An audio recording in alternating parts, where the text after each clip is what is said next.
ದಾಪಕ್ಲುವಿನ ಕುಂಜಿಲ ಕಕ್ಕಬ್ಬೆ ಗ್ರಾಮ ಪಂಚಾಯಿತಿಯ ನಾಲಡಿ ಗ್ರಾಮದಲ್ಲಿ ಮಂಗಳವಾರ ಬೆಳಿಗ್ಗೆ ಕಾಡಾನೆಯ ಮೃತದೇಹ ಪತ್ತೆಯಾಗಿದೆ.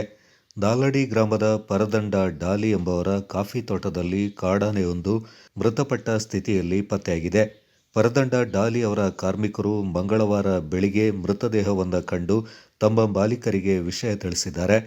ಅರಣ್ಯ ಇಲಾಖೆಗೆ ತಾಲೂಕು ಪಂಚಾಯಿತಿ ಮಾಜಿ ಉಪಾಧ್ಯಕ್ಷ ಬಳಿಯಾಡಿರ ಸಂತು ಸುಬ್ರಹ್ಮಣಿ ಮಾಹಿತಿಯನ್ನು ನೀಡಿದ್ದು, ಹೆಚ್ಚಿನ ಮಾಹಿತಿ ಲಭ್ಯವಾಗಬೇಕಾಗಿದೆ. ಆನೆಯ ಸಾವಿಗೆ ನಿಖರವಾದ ಮಾಹಿತಿ ಲಭ್ಯವಾಗಿಲ್ಲ.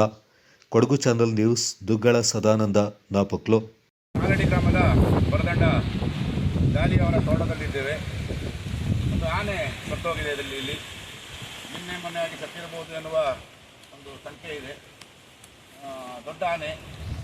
ನಾಲಡಿಯಲ್ಲಿ ಸುಮಾರು ವರ್ಷಗಳಿಂದ ಅನೇಕ ಆನೆಗಳು ಇಲ್ಲಿ ಕಾಟವನ್ನು ಕೊಡ್ತಾ ಇದ್ದೇವೆ. ಅರಣ್ಯ ಇಲಾಖೆಯು ಕೂಡ ಈಗ ನಾವು ಮಾಹಿತಿಯನ್ನು ಕಳಿಸಿದ್ದೇವೆ. ಅರಣ್ಯ ಇಲಾಖೆಯವರು ಬಂದು ಏನು ಕಾನೂನು ಕ್ರಮ ತೆಗೆದುಕೊಳ್ತಾರೆ ಅದನ್ನು ನಾವು ಈಗ ಇಲ್ಲಿ ನೋಡ್ತಾ ಇದ್ದೇವೆ.